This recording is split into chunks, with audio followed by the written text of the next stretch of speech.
Hey there crew, it's Mark. Today's video we're going to be flipping through a sketchbook that I just completed. This sketchbook is filled with everything from lettering, ink swatches, doodles, things that I've taken from here and put inside of my bullet journal, and a little bit more. I'm excited because this is one that I just finished out. This is the second notebook that I finished in the past month. I just finished my swatch notebook not that long ago and just did a flip through of that, so I thought it would be a great time to flip through this as well to offer some different types of inspiration. Like I said, lettering, ink swatches, all kinds of fun stuff inside of here. So let's go ahead and get into it.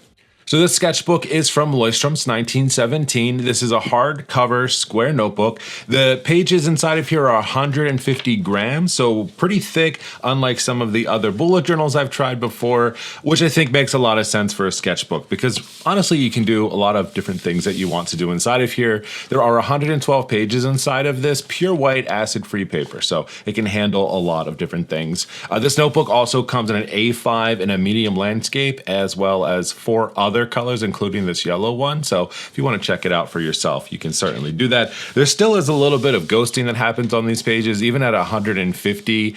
Every paper is a little bit different, but as a sketchbook, it didn't bother me that much. So let's go ahead and just talk about what we have on each of the pages as we go through. So when I first got this notebook, didn't know what to do with it. So I decided, oh, I'm going to use this for some wireframing and sketching for work. And so the first 2 pages are exactly that, just building out some high-level wireframes on projects that I was working on. I mean, this notebook itself I've probably had for 3+ years, so this is like a different lifetime for me thinking about these different pages. But it is a really great way just to like sketch out some things, you know, if you work inside of product design or anything at all. You know, I'm a big believer in wireframing and sketching things out before you take it, you know, into a computer or program or Figma or anything else. Because I'm such a fan of writing pen and paper, it's just been really a part of me my entire life. A lot of things start in a notebook before they ever make it into a digital space. And a lot of this notebook, like I said, is just sketches. This notebook had no specific really want or need. And like I said, it started off with the first few pages as being something that I thought was going to be used for work. And then quickly it just turned into a sketchbook as we were playing around outside, talking. You know, my kids and I and my wife will sit out back, and especially over the summers and like now as we're getting into like the end of summer into like early fall, we'll sit out on the back deck and we'll just doodle and sketch. And this was something that, again, this was a while ago that my daughter had found, and we started doing a lot of this kind of stuff, and it really was exploratory and, you know, just trying things out. I think as we get further in here, you know, you'll see I started playing around a little bit more with that, and it's not usually my style. I'm not really big into like characters and stuff like that, but it is something that, you know, a sketchbook is a sketchbook, and it was super fun to do. I forget the artist or where it came from, but, you know, search character stacks, you know, then you might find something. Something else you'll see a lot inside of here are going to be like these random ink pages. One thing that you'll actually see on the next page here I've been playing around with, I thought, oh, well, maybe this notebook would be fantastic for ink swatches. And this was, again, very early on. I think some of these inks, we can flip right to the pages from Birmingham Pen Company, were like some of the first inks that I ever purchased. You know, now my collection, I think I have over like 100 ink bottles or ink types and samples and stuff like that. I started off with just like 4. I think I had just like a basic Lamy black color that I had gotten from my very first fountain pen, and then I saw Birmingham Pen Company, and these were the first 3 colors that I got from them. So there's a Midnight Twinkle, Coking Coal, and a Celestial Blue. Now, quickly, I kind of realized that, like, maybe this isn't the best paper for it. You'll see, especially here with, like, that Celestial Blue, it was a lot wetter. You have feathering on the page, but these other ones did pretty good. I just wasn't quite sure what I wanted to do with my ink swatches. It's been an ever-evolving situation where I'm like, do I want it to be basic? You know, what do I want to show about this ink? But quickly moved away from this idea once I saw that some of it was feathering and just realized this wasn't the right paper for it. But it certainly is the right paper for regular markers and pens and things like this. This is super exciting because this page here is where I started sketching out some ideas when I did work on the design team or the ambassador team for Archer and Olive the very first time. They used to do enamel pins, and so we all got to design one. So this was my sketch for my original idea for that, which turned out pretty much like this. It was a pencil, it was a pen, and it was a ruler inside of a cup. And those were like the things that I use when I bullet journal. So it really was symbolic of what I was doing at the time. Now it would certainly include a fountain pen more than anything else, but we made it with a pen, pencil, and a ruler, and I really like the way that that pen turned out. But yeah, this is where that idea originated. I also thought that I was going to use this as a swatch book, and I don't know what I was doing here. This must have been old collagraphs or something from Archer and Olive, and as you can see, they weren't all holding up. I've had this issue, especially with early versions of these, where they wouldn't work or they dried out. I think it also had to do with how I was storing them. I used to store them vertically inside of pen holders and cups. Now I store them horizontal, and I haven't had many issues, but I remember early on there was a lot of issues with like what was and wasn't working. All right, this page is very special, and I think the next one too. This is the very first time that I tried doing stamp radial art. If you've ever watched any of my reels or you've seen any of my videos on YouTube here, I'm a big fan of stamp radial artwork because I think it looks absolutely amazing. I actually have a piece in my office that I did with a typewriter and pens and stuff like that. But this is the very first place and the very first time that I ever did this inside of this notebook. This is like one of the earliest stamp sets from Archer and Olive that I got, and it just had all of these great pieces, and I love the way that it turned out. I mean, it's a lot going on, but it's like a burst of florals, botanicals, and it reminded me very much of like kind of like Secret Garden, you know, like you have this door, but all of this stuff happening around it, and I love doing it so much that I just continued to do that with different stamp sets. So this was another one that they had, again, everything radiating out from the center piece here. This one had a lot of flowers, obviously hearts and stuff like that. I feel like this one is more my style than this one, but it was just cool to experiment. And this notebook did a really great job. It already being square, it makes it so incredibly easy to do because you can just draw your diagonals here, find your center, draw your vertical and horizontals, and then just start kind of building out from there. It's one of my favorite things to do. I love doing that. So also inside of this notebook, and over the next few pages too, you'll see some different ideas. So way back in the day, I used to generate content for Faber-Castell. And so every month I was coming up with different ideas. So a lot of the stuff you're going to see in here originated from doing that work. Now this one here is a mix of two things. I was playing around with some lettering, and then I started to play around with like these cool feathering, and we'll get back to the lettering because I exploded on that on the next page. But this was really cool because this was something really easy that you can also do at home with just like a brush pen and a black marker. So if you just want to grab two different markers, and you can do any type of brush pen if you want, all that you had to do with this was really cool is that you would just kind of create this shape, right? So you would start off small and then you'd go wider and you'd color that in. And then what you would do is you would take a really fine point. This is the extra small, so 0.1 millimeter. And you would just kind of outline your shape. You create that little stem here at the bottom. And then what I would do is essentially you'd create your vein down the middle, and then you can try like all these different variations of things. Like you can, do these double lines, which has like a very like boho chic look to it. And this is something that I believe I've taken into my bullet journal a handful of times, right? And you can also add different patterns and things like that. It looks really cool, and it is really easy to do. So you'll see I experimented with some different patterns and some different shapes, and keeping them very simple or making them a little bit more interesting. So this was always just a really fun place to experiment with that and create demos and whatnot that I did. This was all about lettering. I don't even know, the last time that I used some of these, but I did the whole alphabet here. So you saw over on that previous page that I started playing around with this, with lettering, but with like a little circle on it. And the reason that I did that is I believe I was playing around with some metallic pens at the time, and I thought, oh, this would look really cool if you had a metallic pen and you just added like a little dot of metallic in there. And so built out that full alphabet, trying to pay attention to where the circles would make the most sense inside of the letters. Really fun. I love that one so much.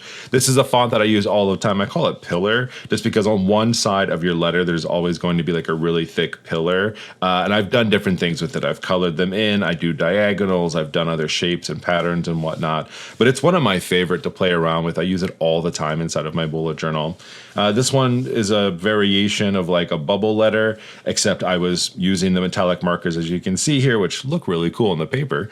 and just kind of building out like a shadow out on the right hand side of those and testing those out and, you know, seeing what different variations look like. This is what sketchbooks are all about. These are really fantastic ways to like play with those ideas and see what works and what doesn't and be a little bit messy, see what happens. So this next one was kind of fun. This was building out content as we were going into like Easter.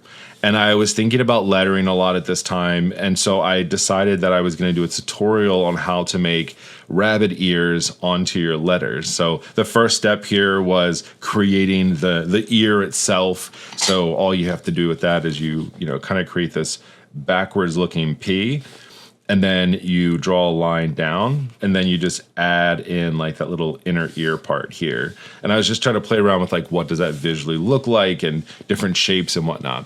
And then I started playing around with letters because, you know, this is a fun part of what I like to do, building out big block letters, coloring in parts of them, creating kind of shadow outlines. Sketchbooks are great for this as you're creating fonts and seeing new things. So this is what it ended up looking like, I think, when I was all done on like how to create those letters. So this left-hand side would have this floppy ear, and then the right-hand side would have the upward-facing ear.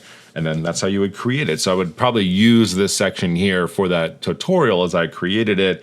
And then after that, I just started playing with different things. You know, we already saw that I love doing stamped radial patterns, and I was playing with some more brush pens and trying it out again to see like how would those things look. So I created just some different pieces, you know, playing around with these wreaths. I've never been one to really do a lot of like wreath things. It's just not really like in my nature to do that. But I do like to experiment with it, and I know that other people it is. So it was like, hey, can I create a really quick wreath using the markers that I already had? And you absolutely can.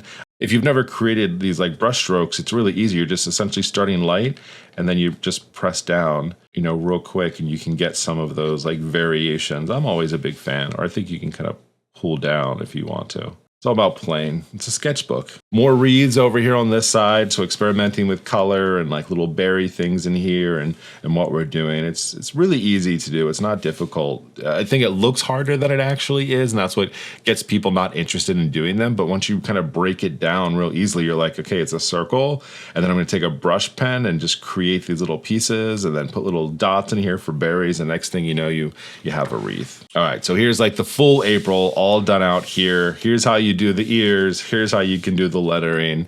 And that was, I think, probably the final piece that I did for the content. So super fun. So if you ever want to try that yourself, it's a great way to kind of get into it. Not that we have any short amount of time until Easter, but maybe bunnies could be a theme for a different time. Also started playing around with some cacti. A lot of this stuff is stuff that I'm like seeing online, and then I'm experimenting inside of my sketchbook itself. So building out these cactus stacks, adding small flowers, little needles coming off of them. I don't know what this was here, but obviously lettering them, you know, doing more with the brush pens. This was a big brush pen time to see how does this work, what looks good. I love the colors in here. I think it looks really great. I don't know that I brought any of this into my bullet journal, but still fun to experiment and try things out. For a very long time, I got really big in botanicals, like all of these drawings all the time. And then what I did with these is this was a one-line botanical challenge. So you started with one line and you had to draw out this entire flower piece just using one line, you know, never picking up your pen to do it. I also started playing around with like color blocking and whatnot, just coming up with different concepts and ideas on like what could potentially work, and kind of looks cool too. More botanicals over on this page, so just playing around with those, seeing if I liked it, trying to figure out, you know, what's working, what's not. Then over here, this was always a fun one. So this little guy is a stamp from Ink Block Shop. I think he's so cool. It was this whole like stamp kit where you get like the shape for the vegetable or for the fruit, and then it also comes with little arms and legs and a little face, which is awesome. I love it so much. And I've used them in my bullet journal. It's a super fun set. I'll be sure to link that down below for you if you're interested in it. But then also playing around with washi tape. I've done washi tape banners a lot in the past, but this again is a great place to test it out and try it. And so that's, you know, essentially what I did here was I drew out the banner itself, which banners are somewhat easy. They're not super hard to do, but then I started playing around with layering them with washi tape. And so you're essentially, you know, cutting it out and placing those in there, which look really nice. Again, I'm not using them all the time, but it is something cool if you ever want to create a banner and then add a little extra fun with some washi tape. A whole lot of lettering you'll see, as I'm playing around with colors. I love to do it, experimenting. I'm not great with colors, like color combinations. So sometimes I feel like I do good on accident because I'm like, does this color go together? I don't know. But always super fun. This is a failed beach ball, if you can't tell. Pool time, failed beach ball.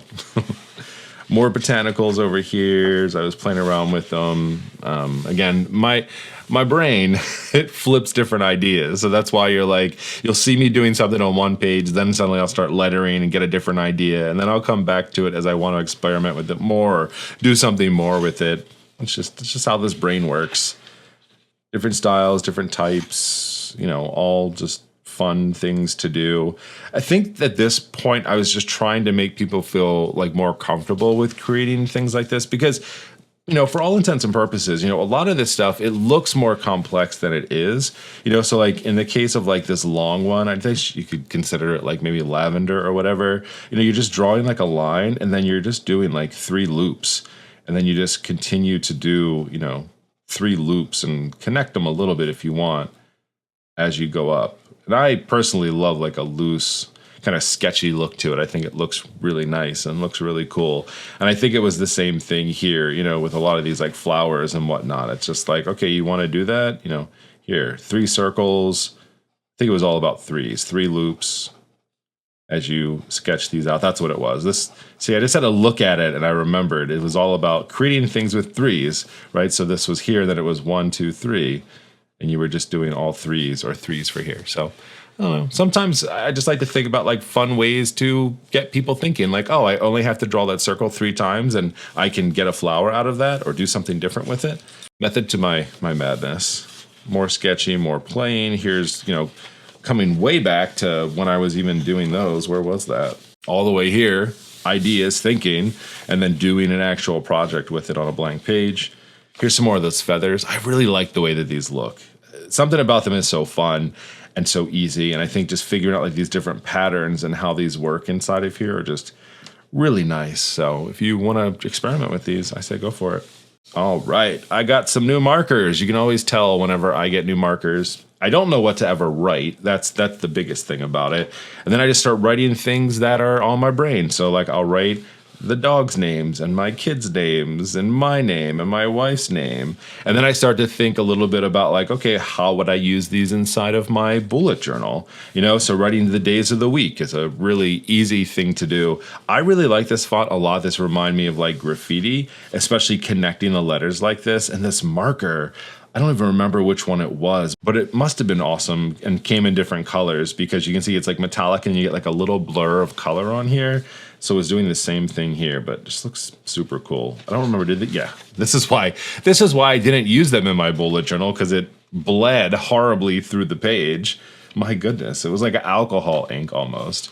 And then a lot of the times I will write in cursive with some ink. So I must have had one of my older inks. This looks like some of the Birmingham Pen Company ink, that twilight color that we had in the beginning, and just writing with it. I don't think this must have been my daughter was in here. I was showing her how to write and do different things with colors, and so she was practicing her lettering in here and trying it out and doing some symbols. More thoughts on possibly creating a swatch book out of this. I feel like I keep coming back to it thinking it's going to happen. This case, I think I might have just been playing around with some different stamps and things that I had and figuring out like what worked and what didn't.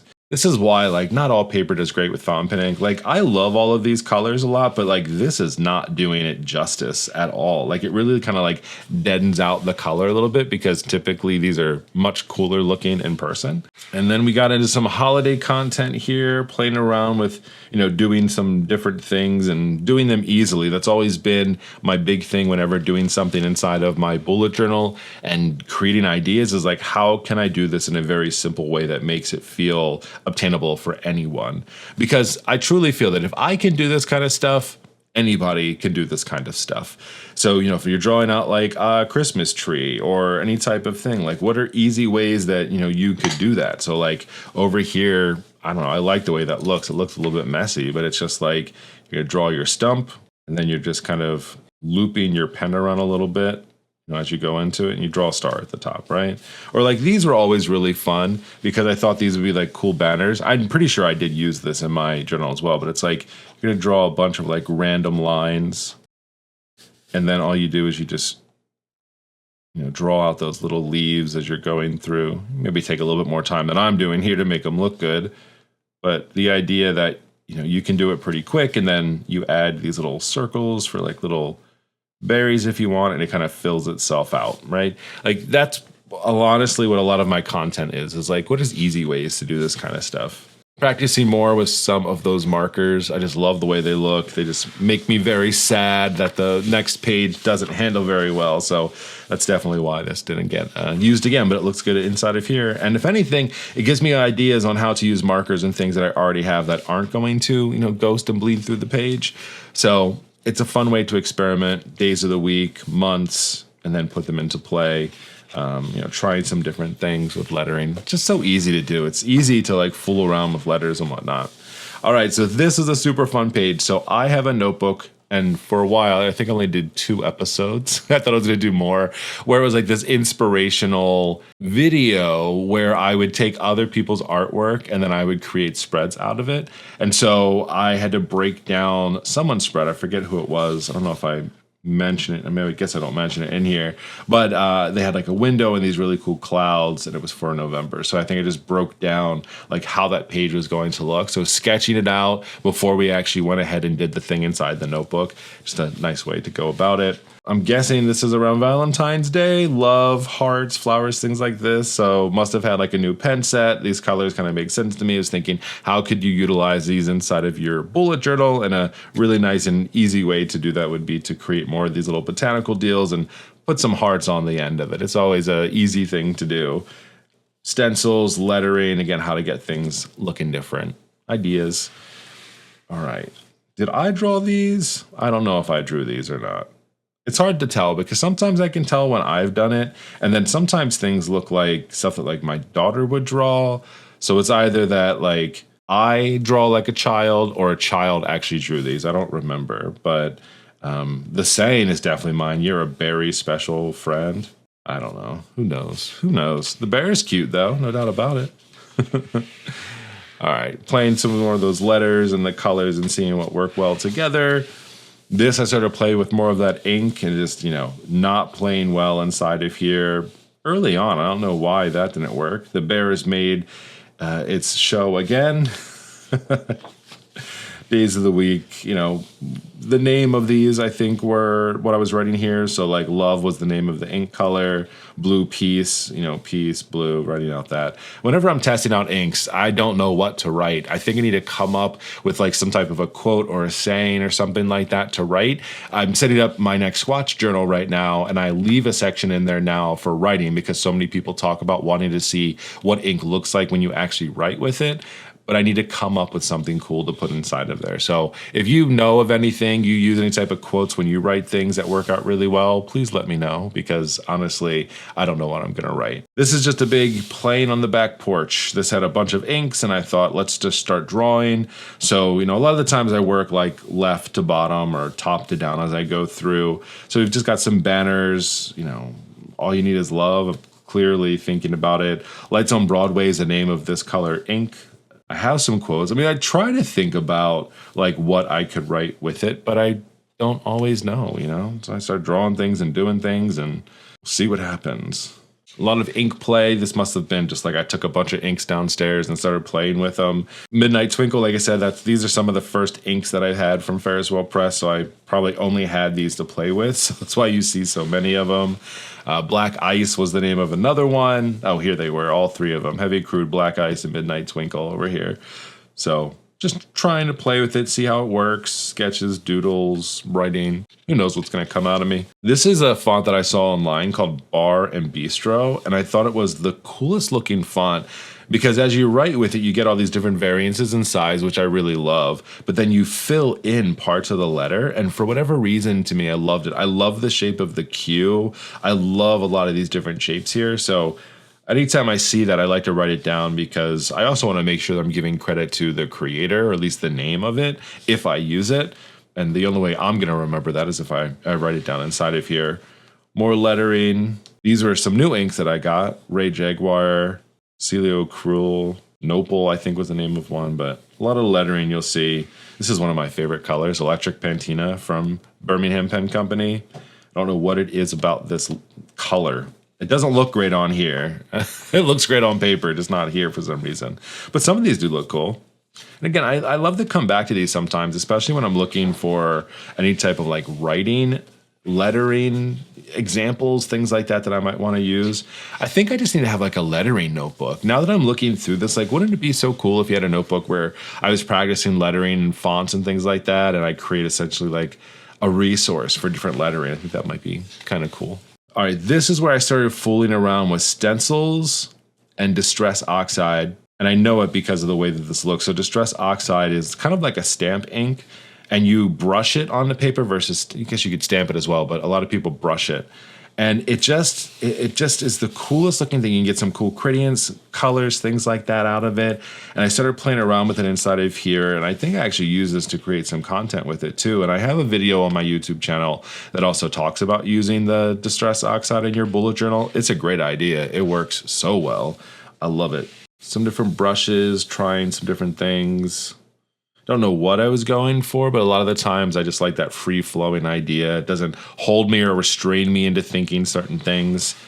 We got a lot more lettering over here. I want to know what this was. I don't know if I must have been using two different colors here and then like touching it with them as I went through to create this. Like, I love the way this looks. It looks so cool with those different colors. Yeah, look at that down there. That's cool. I need to do more of this.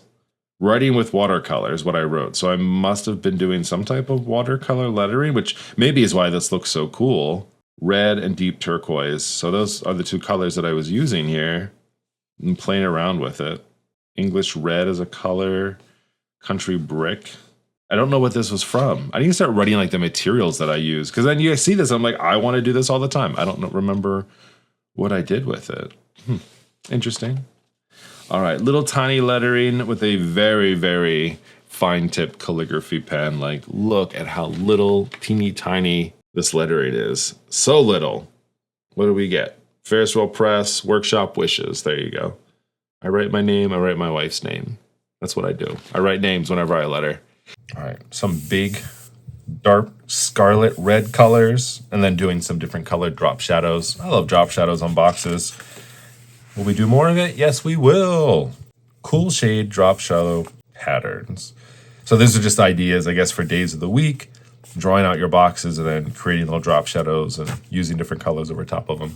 I do this a good amount instead of my bullet journal whenever I'm in a drop shadow mood.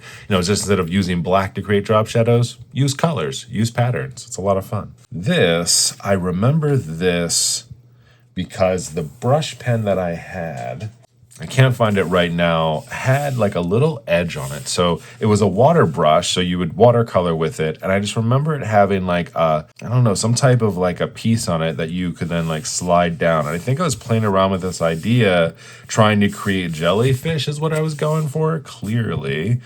I don't know if I would call that successful or not, but I was like, oh, this is an idea. I can do something with it.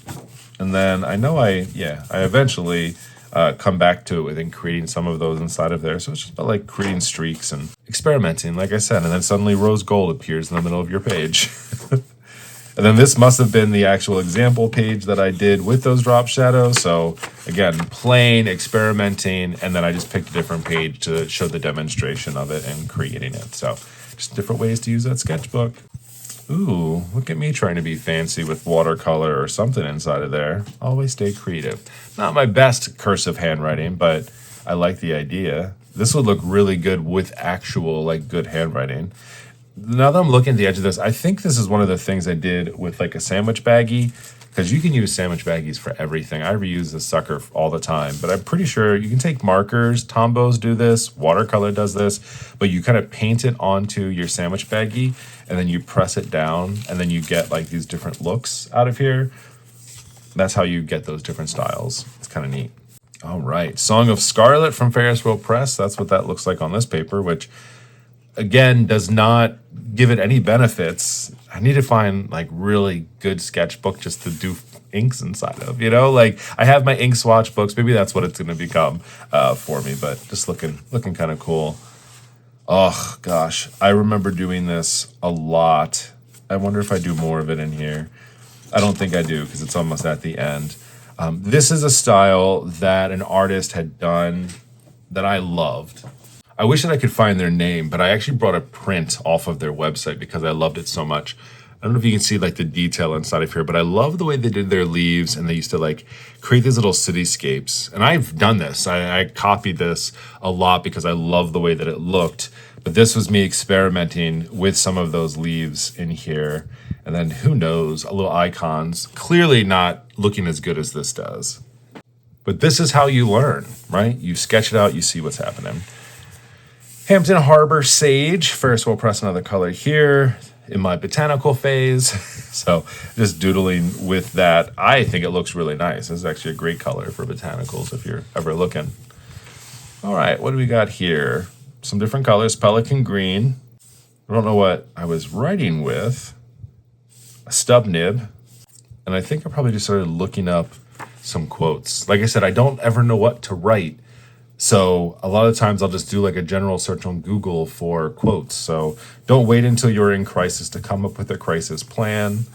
Then we got some more over here. Don't wait. Oh, it's the same exact thing. Wait, this says, oh, it's the same person. It just looks nicer. So me just playing with a stub nib. I like the way, I think I did a good job on that personally. All right, we've got another radial stamp pattern. I don't know what ink I use. That ink is horrible. Whatever I used on here does not look nice. That's not my normal. And I don't think I did the best job too. You'll see if I miss putting down a stamp, I always tell myself, if you miss putting down your stamp, don't try to stamp it again because it won't look right. And I think I messed up and I just colored in with a different color black. That does not look right. That looks crappy. All right, and then what do we got? We're starting to fool with a little bit more. Again, I think I came back to the idea that I was going to use this as a swatch book like I did in the very beginning, but then decided not to do it again because, like I said, the colors don't look great in here, especially like a lot of these, like, I mean, these we've seen before, right? Because I've used them a lot in here. I guess it's the first time we've seen heavy crude with some of the sheening on there. Pennsylvania Fieldstone. I love this color. I gotta remember, I gotta take this one out. I gotta fill one of my pens with Ohio River. It's a good one. And then I think that is it. That's everything that I did inside of here. Got a handful of pages back here, but only a few. But really just said, you know, not gonna do a whole lot more ideas inside of this notebook. We had so much that happened in here. It's truly, this notebook is a stream of my mental conscious. So it's a fun one for sure. And it's exciting to see, especially here with like some of the first experimentations that I did with things, especially with some of the stamping. It cracks me up that, you know, some of my first pages were like, this is going to be your swatch book. And then I'm like, no. And then by the end of it, I'm like, well, maybe again, you know, I can make it happen. We'll see what happens. And then I decide again, no, it's not the right thing to do. But sketchbooks, again, are all about experimentation and being messy. I had so much fun going through this sketchbook. It's cool to see things that I did like a really long time ago. First ideas, you know, seeing the first radial stamp patterns that I did. Even though I love doing them now, it's cool to know like that's where it kind of started with some experimentation inside of a sketchbook. The lettering, different types of inks, you know, starting literally with 3 inks. And then by the end, we added a handful of other ones from Ferris Wheel Press, which were super cool. Just love playing around with those things. And a sketchbook is really a fantastic place to try to do that. So I would love to hear from you, community. What are you doing inside of your sketchbooks? Do you have a sketchbook, and what kind of things happen in there? Is it experimentation, lettering? Do you just like to play? We always love to hear, get new ideas from one another, and I can't wait to hear from you down in the chat. As always, friends, thank you so much for hanging out with me today, and I'll talk to you later. See ya.